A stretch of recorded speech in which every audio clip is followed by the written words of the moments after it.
Hello, and thanks for stopping by. I thought I'd put together a focused pickup video. Normally, I try to do these only once a month or so, but I came across something really interesting and I wanted to do one that just talked about that. So, a friend of mine was cleaning out his house and he was trying to find a home for various things, and tucked away in a box was an Atari 400. How could I say no? This is a home computer that came out during the time of the Commodore 64, really. And I was always a Commodore 64 guy, so I never had one of these, but now I do. I know they had a bunch of different versions of this machine. This is the 400, an 800, I think a 1200. Some of them actually started to look a little bit more like the Commodore consoles, actually. But I've got this one here, and there's actually a lot of stuff that came with it. I guess if you're wondering if this works, I would say I don't know yet, but probably. It was in a well-secured place and really didn't get touched for a long time, so probably. I'll be testing this one later for sure. So this was the first of the Atari home computer line, I believe. It has some sort of a membrane keyboard, which would probably be not that great for programming with. It has this clever door that opens to the cartridge slot, and here we have a basic home programming cartridge inserted. It's got joystick ports, 4 of them, on the front of the system, and there's a video out on the back. The video out is my only concern, I think. I believe this is an RF out. I don't know enough about this machine to know if this actually carries an audio signal, or if the speaker that's rolling around the inside of this unit is the one that's supposed to give off the sound, so I don't know, I guess it'll be kind of interesting to see how the audio and video gets recorded for YouTube purposes. I'll have to figure out that particular hurdle, I suppose.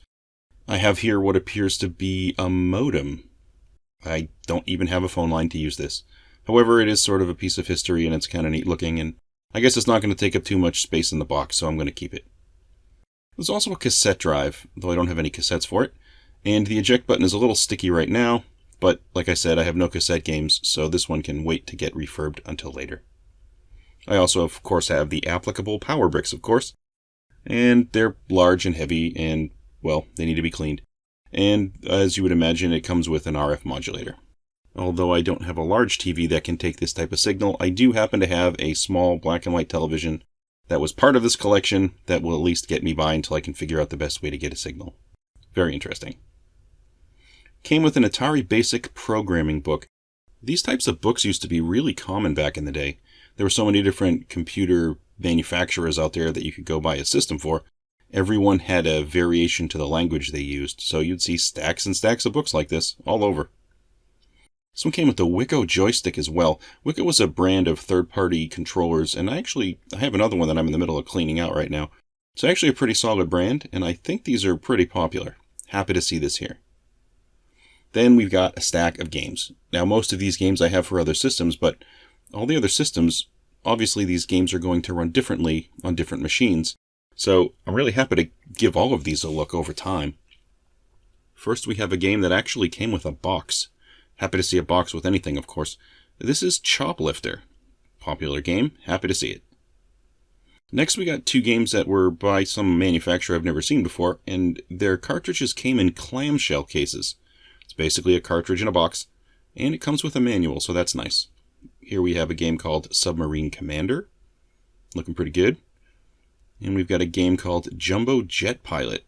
Alright, another cartridge with a box, I'm all for it. Great. Having manuals is also important. Then I have a stack of loose cartridges. Oh, almost 20 of them, it looks like. So I got a second basic programming cartridge. I don't think this is any different than the one that was plugged into the machine, but here it is. We've got pole position. Very interesting to see how this is going to play out compared to the 2600 version. This should be fun. Got a cartridge called Video Easel. I'm guessing this is some sort of a drawing program. Makes sense. Something called Music Composer. Okay, I'll be curious to see how this runs. How are they attempting to generate music on a system like this? That'll be interesting to poke at. Ooh, got a copy of Star Raiders. So this was a game that was for the 2600 as well, and I believe it came with its own separate controller. I think I've got one around here somewhere for that particular game. Not sure if that controller is used for this particular iteration of it, but I suppose if it's needed, I have it, so great. Game called Jumpman Junior. I've heard of this one before. I don't think I've ever played it, but I seem to recall it was pretty okay. So, be interesting to see how this one plays here. A couple of classics here. We've got Defender. How do you not like Defender? You know what you're getting. Great. Copy of Missile Command. Always nice. Very interested to see how Pac-Man is going to play out. I know how it worked for the 2600. I imagine this will be different. No, I hope this will be different. Copy of Zaxxon. I always liked Zaxxon. It was sort of a three-dimensional isometric type of a game. This will be fun. Now we're getting into Congo Bongo. Nice. This will be good. I was a fan of the one on the 2600 for sure. Have a copy of Asteroids. That'll be nice. Ooh, Spy Hunter. Nice. This is something I dropped a lot of quarters in the arcade, that's for sure. Got a copy of Frogger. It's always fun to play. We'll see how this version goes. River Raid. Always nice. Miner 2049er. I know this one is pretty popular, and I actually saw a version of this for the 2600 yesterday. I didn't pick that one up. I thought it was too pricey, but I got a copy here, so this will be interesting. Happy to see a copy of Pitfall. Pitfall is always great. And probably the game that interests me the most out of this entire pile, Star Wars the arcade game. I was a fan of this in the arcade. I loved it. I've played it on different consoles, of course, and seeing what it's going to play like on this one, that's going to be very interesting, and probably one of the first videos I try to get to, although I probably have to figure out some technological hurdles to get a good signal, assuming all of this works properly. So I guess I'll get to work on that next. Well, that's all I have today for the Atari 400.